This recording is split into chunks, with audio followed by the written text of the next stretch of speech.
అసలు వీళ్ళు పనికిరారు, వీళ్ళకి అడ్రస్సే లేదురా అన్నవాళ్ళు ఎవరైనా ఉండొచ్చు.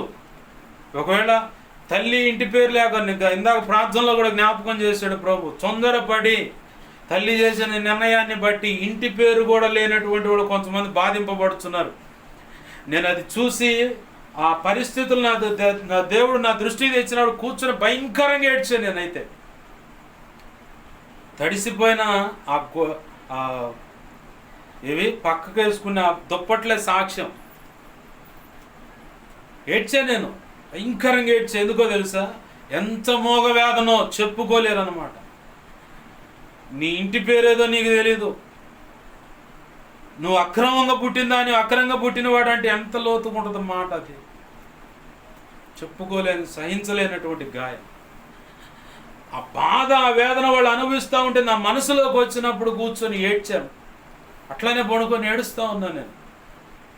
ఇక ఆ ఏడుపు తట్టుకోలేక పైకి లేచి నిలబడి ఏడుస్తా కూర్చున్నా. బట్టలు తడిసింది, ఏడుస్తానే ఉన్నా. ఇలాంటి పరిస్థితులను ఒకవేళ ఉన్నా సరే, నా ప్రభు ఎదుట నమ్మకంగా నిలబడు, నా ప్రభు కోసం రోషంగా నిలబడు, నా ప్రభు నమ్మే రీతిగా భక్తి సాధన చేయి, ఆ నమ్మిన దాన్ని పోగొట్టుకోకుండా జాగ్రత్తగా భక్తి సాధన చేయి. రెండు చెప్పా. ప్రభు నమ్మేలాగా భక్తి సాధన ఉండాలి, ఆ నమ్మకత్వాన్ని పోగొట్టుకోకుండా కూడా భక్తి సాధన ఉండాలా. నువ్వు నిలబడు.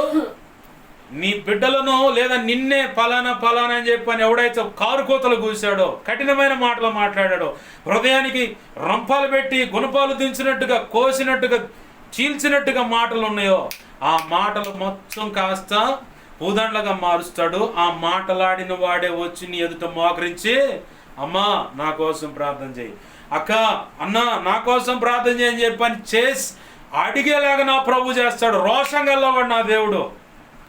నీకు నిలబడతాం చేత అవ్వాలి.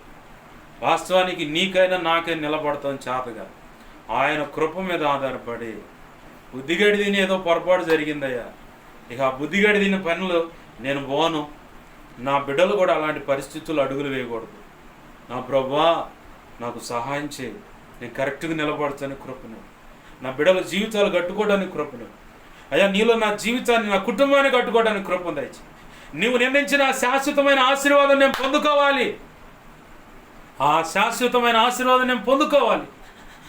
అందుకు నేను మోకాళ్ళ పెట్టుబడి పెడతాను. ఆ మోకాళ్ళ మీద నిలబడతాం కూడా నాకు చేత కదా. బలహీనురాలని ప్రభువా, నేను బలహీనుడనయ్యా. నాకు మోకాళ్ళు వేయటం కూడా చేత కాదు, ప్రార్థన చేయడం చేత కాదు, అసలు నీ కోసం నిలబడటం, బ్రతకడం కూడా చేత కాదు. నా పరిశుద్ధత నేను కాపాడుకోవడం కూడా చేత కాదు, విశ్వాసం కాపాడుకోవడం చేత కాదు. అయ్యో నేను అన్ని కోణాల్లో బలహీనుని ప్రభువా అని చెప్పి ఆయన పాదాలు పట్టుకొని నమ్మకంగా ఏ బలహీన గడి అయినా సరే ఆయన మీద ఆధారపడుతూ ముందుకు సాగినట్లయితే నా ప్రభు నిలబెడతానికి సమర్థుడు. ఆమెన్. హల్లెలూయా.